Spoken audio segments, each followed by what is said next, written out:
is it's opposite of what you could say unsustainable agriculture. So when we get our field trips out here, we do this little activity with kids. We make a timeline with our arms, and this is a resource, whether that's water, oil, air, land, doesn't matter. This is yesterday, this is tomorrow. So when you say it's unsustainable, there's less of it tomorrow than there is today. Does that make sense? When we talk about sustainable agriculture, you're talking about this, where there's the same amount tomorrow as there was yesterday. And when you get these school groups out, we're talking about there's more macro considerations with what's going on in terms of space, resources, things like that. So really what needs to happen for the future generation to thrive is something called regenerative, where you're building capacity for the future. There's more of it, and more importantly, it's higher functioning, if that makes sense. So if you think of the water cycle breaks down with things like erosion or pollution, things like that. When you talk about regenerative agriculture, you are creating a higher functioning water cycle through the methods of how you're managing the land. Does that make sense? So regenerative agriculture is this philosophy of how you can utilize natural processes and work with nature versus working against nature. It's pretty easy to think of a tsunami, tornado, hurricane. It's really hard to work against those elements. But if you think of a sailboat, you're working with nature. It's allowing you to succeed in what you're trying to do. And the main principle of that is biomimicry.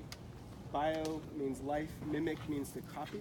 So everything we do in our farming operation says, how does this function in the wild? Or how would nature do this?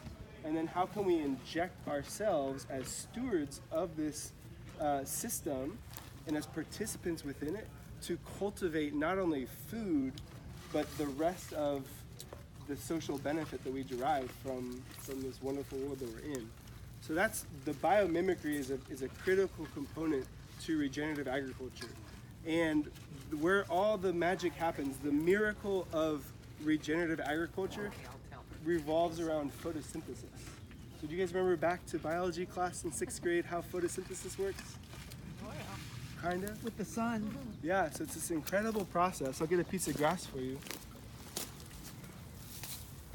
It's this incredible process where plants take in carbon dioxide from the atmosphere, they take up water from the soil, they use sunlight, and if within their leaf matter, they create this chemical reaction that converts all of that into sugar, oxygen, and a little bit of water. And when you talk about regenerative farming, most people talk about making the soil healthier or making the soil more functional or making it more lively. And what happens is with that photosynthesis, the plant uses that sugar to metabolize, to have energy, but more importantly, it puts that sugar down into its roots to store. So I will do this, you don't have to do this, but when we have excess sugar, we store it around our belly. When plants make excess sugar, they store it in their roots. And the whole idea of regenerative farming is how can we make these plants create more sugar than they need and essentially push that sugar into the roots, and that feeds the soil ecosystem, but more importantly, it puts carbon. If any of you remember chemistry class, sugar is C something, H something, O something. It's a carbon chained molecule. You are putting carbon into the soil in a very stable form. And while there's a lot of benefit to trees are wonderful for sustainability in ecosystems. Trees have a very slow life cycle. They process carbon very slow, and it ties up with trees. And when you think of grasslands around the world, the most fertile soils, like the Midwest, the Corn Belt, which is now being depleted, was originally a grassland.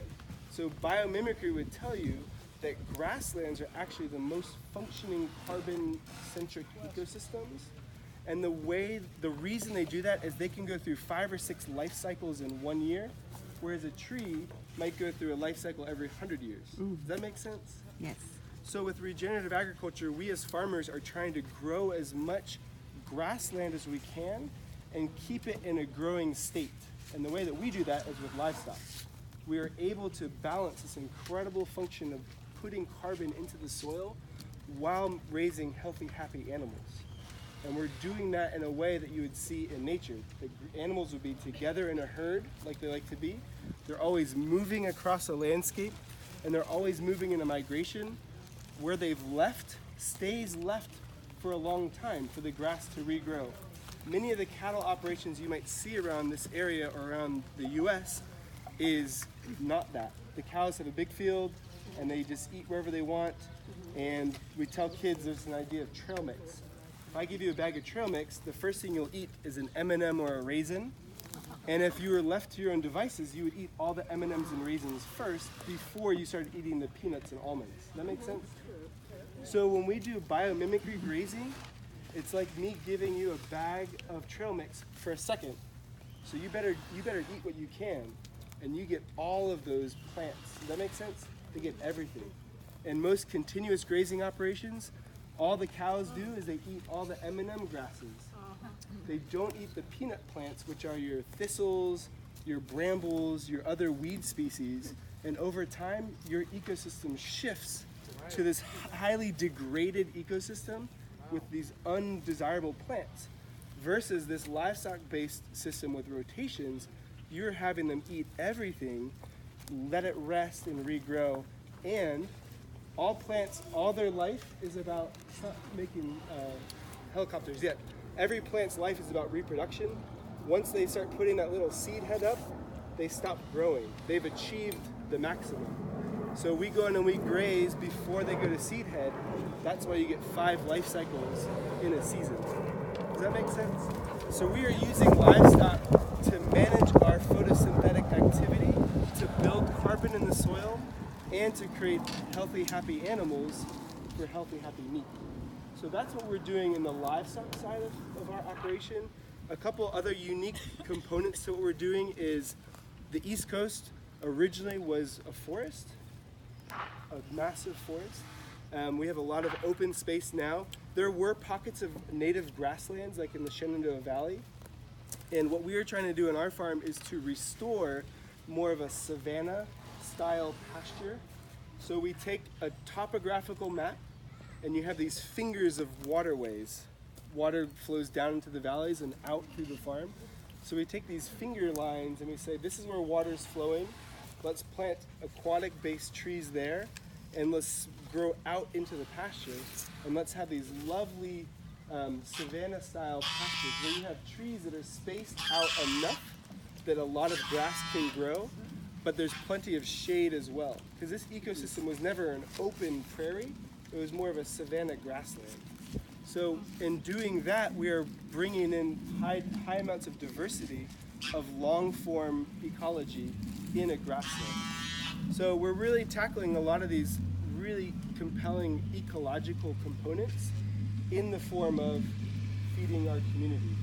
And through all of that, we get folks, consumers and kids in school to come out and learn about that. Because STEM, environmental issues, those are really, and nutrition, food shed, stuff like that are really big topics in schools these days. So we at Rocklands provide this incredible dynamic opportunity for schools to learn about how all that fits together. Because even though it's a very complex system and there's a lot of intricacies, it's kind of like walking into a cathedral or listening to a symphony. You're washed with all this music, this beautiful music. You might not know how to play violin, or you might not know how to play the oboe, but you might listen and hear the violin and appreciate that. Or you might hear the strings, as a whole group and appreciate that. Just like that for kids, you get all this ecological information. It's kind of overwhelming in a beautiful way, but then you can start picking up on, some kid might really appreciate photosynthesis, or how healthy meat impacts your family life, or things like that. So we're able to provide this opportunity for people to really appreciate where their food comes from, how it comes to be food, and who grows it. So that's a little bit of what we're doing. When do you have to leave? I can just keep going.